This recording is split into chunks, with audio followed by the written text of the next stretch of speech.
Good day, students. I hope you're all doing well. So, today we'll be looking over adding and subtracting fractions, right? And what we must keep in mind when we're given these kind of questions, right? So, we know that when adding and subtracting a fraction, the denominators must be the same, right? The denominators must be the same in order to add fractions or subtract them. Right. So let's jump on with our first example. So we are given 2 over 3x plus 1 over 4x. Now, how do we make the denominators the same? Well, I'm going to show you. What we need to do is this 3x, we must multiply it on this side, right? We must multiply it with the numerator. But we all know what you do at the top, you must also do at the bottom, right? So if I'm going to multiply that 1 with the 3x, I must also multiply the 4 with the 3x, right? Same goes for this one. There's a 4x, which means if I'm going to multiply the 4x on the numerator, I must also do it at the denominator. Let's get it into writing. 2 over 3x, right?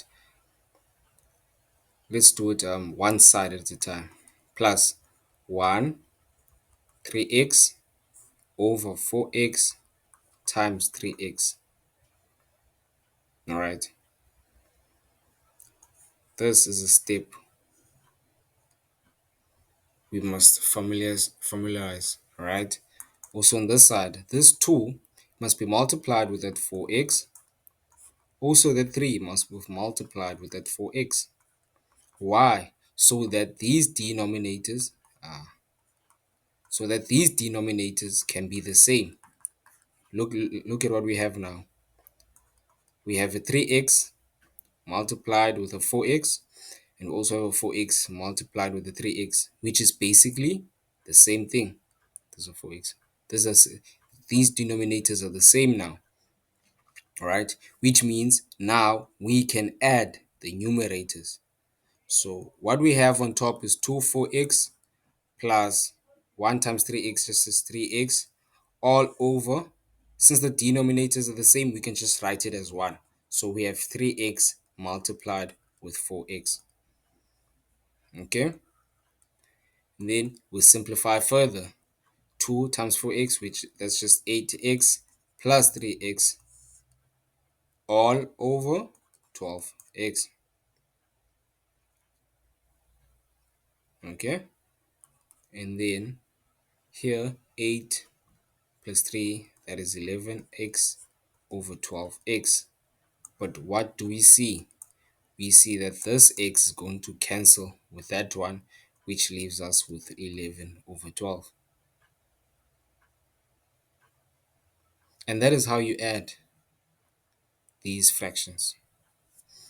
All right, or subtract them. That is how this is the step that you have to keep in mind. You must multiply the denominator of one term to the numerator of the other one and to the denominator of the other one.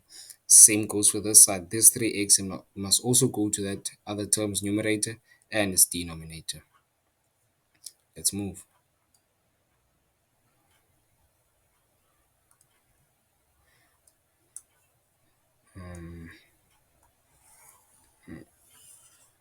Okay.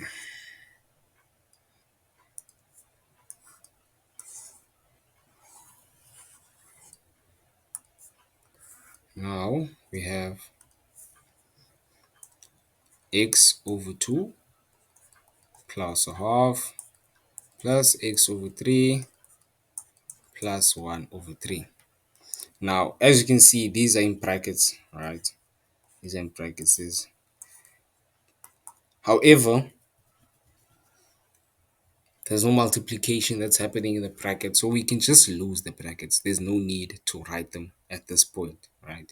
They serve no purpose, right? So what we have is just x over 2 plus a half plus x over 3 plus a third, okay? And then what do we look for first? Okay, we see that this term contains a variable as well as this term. It also contains a variable, all right? So let's put those in brackets together, all right? And then have these ones, the half and the third, in one bracket. Why? Because I would say they are like terms, you know, they don't have variables, they're just constants, and these have an x for a variable. So let's let's look at this one, all right? We have x over 2 plus x over 3. Now we are just going to discard these ones. We're not going to even look at them, you know. We are only going to focus with what's in front of us, what's inside this bracket, okay? And what did I say previously? This denominator must multiply with that numerator, and that denominator, same with this denominator, must multiply with that x and the 2. Why? Because we want our denominator to be the same. Okay, so we are going to have x multiplied with this 3 over 2 times that 3 plus this x now must be multiplied with that 2, and this 3 must be multiplied with that 2. So now these denominators are the same. Okay,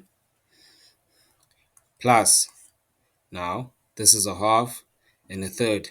Same concept applies. This 3 must multiply with that 1, which is going to have 3 on top, and the 3 must multiply with that 2, plus 2 multiplied by 1 is just going to give us 2, then 2 times 3 at the bottom. Now what do we see? The denominators are indeed the same. Okay, and then we just simplify what we have. That's just 3x plus 2x all over 6, right? 2 times 3 is 6. So we have 6 in this, 6 here, and 6 there as well. And we can just put it over 1. You know, we can just make it one fraction. We can just make it one fraction. Okay, why? Because the denominators are the same. Same goes for this one. We have a 3 plus 2 all over 6. Okay, and then simplify further. We have 5x over 6 plus 5 over 6. Now, what can we take away from here? We see that these denominators are also the same. So we can simply just have 5x plus 5 all over 6. Okay? We can have 5x plus 5 all over 6. Why? Because these denominators are the same. Right? So we've got to be able to take it step by step. Okay? Step by step. Whether this was some subtraction, would be this, like the same concept will still apply. Same concepts still apply. Right? Because these are the rules for subtraction and addition when it comes to fractions. Now let's look at our final example. We have x squared over 4 plus x over 4 plus, I'm just gonna leave the brackets for now, 3x squared plus 3x, that's over 4, that's over 2. Okay, now we see that, okay, first we want to look at like terms, like I said, right? We first want to look at like terms. What do we see? We see an x squared here, our variable. Our variable here is an x. Our variable here is just 3, it's an x squared, and here it's an x. So these are the same. So these are the ones that we are going to want to group together, all right? Group together. So we're going to have x squared over 4 plus 3x squared over 4 plus these ones we're also going to want to group together. Why? Because they have the same variable like terms. Now, What's different now? What's different is that these denominators are already the same. So that means we can just add the numerators at this point. All right, we can just add them. Why? Because the denominators are the same now. So that's all over 4 plus. Now, what's different here is that here's a 4 and there's a 2. All right. However, if this 4 was a 3, like in this case, we knew that we had to get to a multiple of those numbers, all right, of those two numbers. We had to multiply the 2 and the 3 to give us 6 because we know that 6 is divisible by 2 and 3. But in this case, 4 is divisible by 2, and 2 is a multiple, is a factor of 4. Okay, so what we're going to try and do, what we're going to do, we are just going to leave this side. We are going to leave whatever, like we're going to leave what's on this side. Instead, what we're going to do, we're going to focus on this 2 because we know that 2 can go into 4, but 2 can go into 4 how many times? So we say 4 divided by 2, okay, it goes in 2 times. Therefore, we are going to multiply the numerator and the denominator by 2 so that we can get to 4. I'm going to repeat the step. This is 4 and then it's a 2. 2 is a factor of 4. So there's no need to multiply these 2 to get to 8 because we know that we can divide 8 by 4 and 2, all right, and be left with no remainders. No. We know that 2 can go into 4 with no remainders. Therefore, what we do is we take 4 and then we divide it by its factor, which is 2. Then we get an answer, which is 2. Okay. And then the answer that we get in this case, which was 2, we're going to multiply it with the numerator and the denominator of that factor. All right. Not the number and such 4. No. We are not going to include 4 as such in this calculation. We are going to include 2, which is a factor of 4. And what do we need to get 2 to become 4? We need to multiply it with another 2. Hence, this denominator, when we multiply it by 2, it's going to give us 4. That's exactly what we want. We wanted these denominators to be the same. Okay, let's move on. This is x squared plus 3x squared. That's just 4x squared over 4. Plus, we have x over 4 and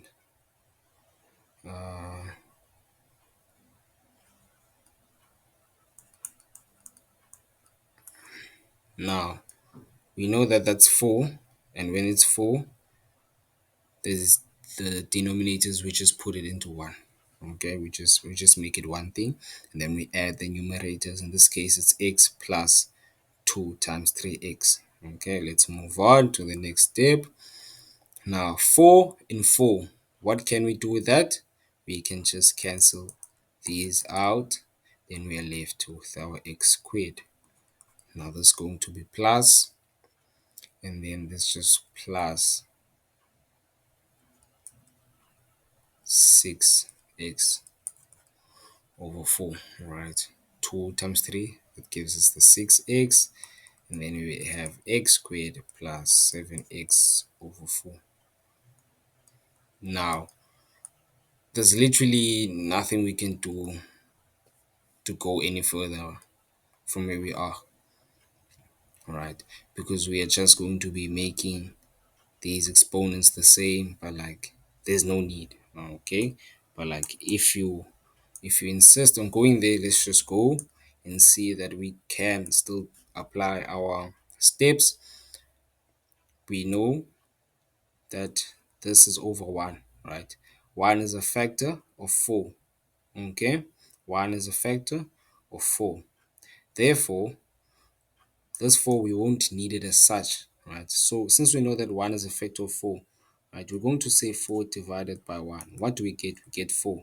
It means we must multiply this numerator and this denominator by 4. then we're going to have 4x squared plus 7x all over 4. Why all over 4? Because 1 times 4 is 4, therefore these denominators will be the same, and there's nothing much we can do at this point. We are done. And yeah, thank you for tuning in to today's video. We will discuss further topics later on. Take care.